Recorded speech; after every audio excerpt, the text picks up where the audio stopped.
Okay, so this Desmos, select the parent function and see what happens with the slider. So all I do is I just change the A value. More negative flips it. Positive just changes the slope. With the quadratic, my A value makes it more narrow. If I'm bigger than 1, I go fatter all the way until 0, and then I flip upside down. Same thing with the absolute value. More narrow, more wide, flip upside down.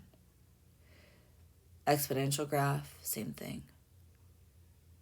More narrow, more wide, and then flipped. Radical function, more narrow, and then upside down. Okay? So that's really what I wanted you to see, is what happens with some basic parent functions.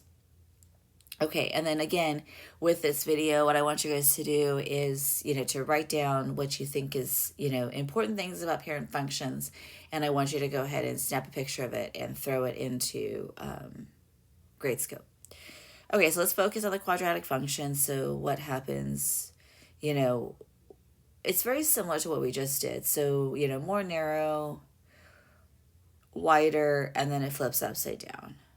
Okay, I can move it to the left and to the right. Moving it to the left makes addition inside the parentheses. Moving to the right makes subtraction. Moving up takes the whole equation and adds something to it, and moving it down takes the whole equation and subtracts it. Okay, so here's some basic parent functions and their equations. I'm not too concerned about you guys memorizing these right now.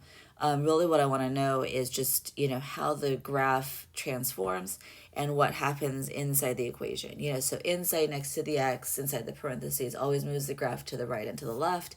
And then outside of the parentheses moves it up and down. And anything being multiplied by the f equation is what changes the wide and narrow and upside down.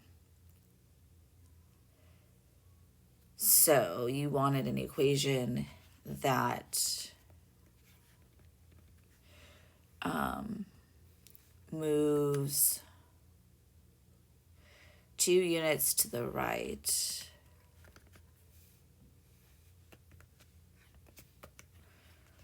and 10 units down. Okay. Absolute value function is, doesn't like that. Left would be x minus 5. No, x plus 5, just kidding. We're moving to the left. So it's addition in between.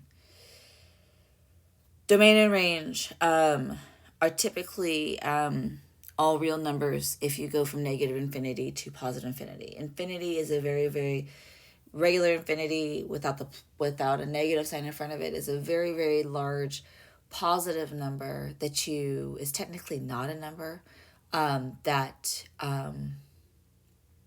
you can't actually plug in infinity, but you can think of it as something that's very, very large, like larger than 1 million or 10 million.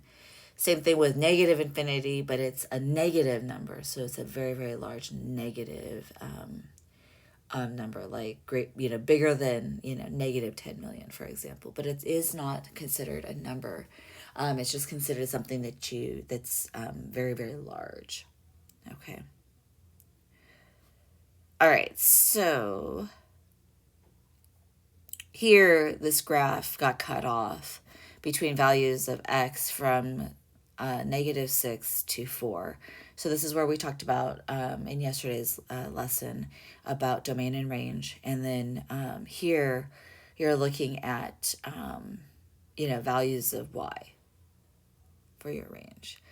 So if the function had a domain from 0 to infinity and it was shifted 2 units to the left,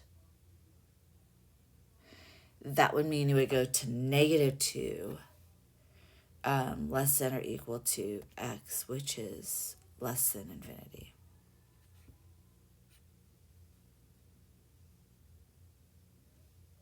I don't know if I have infinity on here. Oh, wait, can I do infinity? Nope.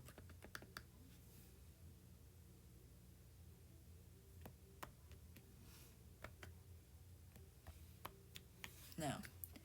Well, that's sad. Okay.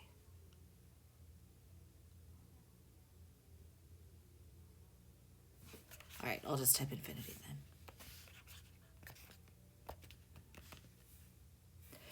And then here, my range, if I was moved 5 units up, would be 5.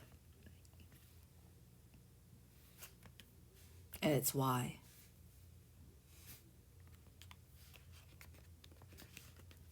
Okay.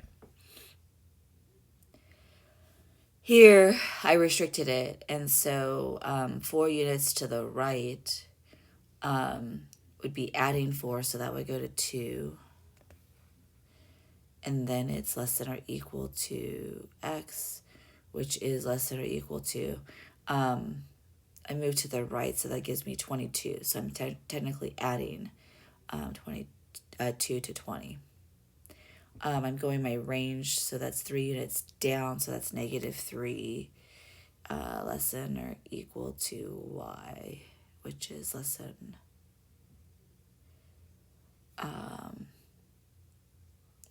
I'm moving down by 3, so then I have to subtract 3 from 5, which is 2.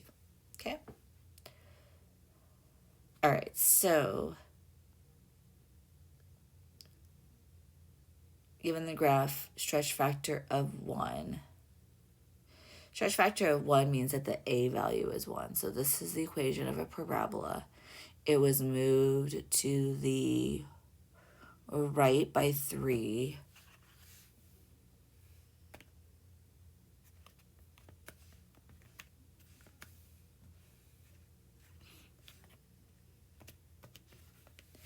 And then it was moved down by 2. The domain here are all real numbers, which is the same thing as you can go negative infinity, less than X, less than infinity. And then the range is values bigger than -2, less than or equal to Y, which is less than infinity. Okay? Stretch factor of 0.5 is the same. I hate decimals, so we don't want to do decimals. We're going to do it as 1/2. So then this is Y is equal to 1/2. And it is absolute value. And I moved it to the left by 2, and I guess I should use this X. Left by 2 and up by 2. The domain is still all real numbers, or negative infinity, less than X, less than positive infinity. My range is anything smaller than 2, so 2 is less than or equal to Y, which is less than infinity. And this is the square root function. So the exact same thing, stretch factor of 3 just means that I multiplied by 3. Same thing here. I'm okay with you not sketching the graph for right now because we'll talk about parabolas a little bit later and absolute value, okay? But that is it for this Desmos. Go ahead and take what the notes that you have written down and submit that into Gradescope for me.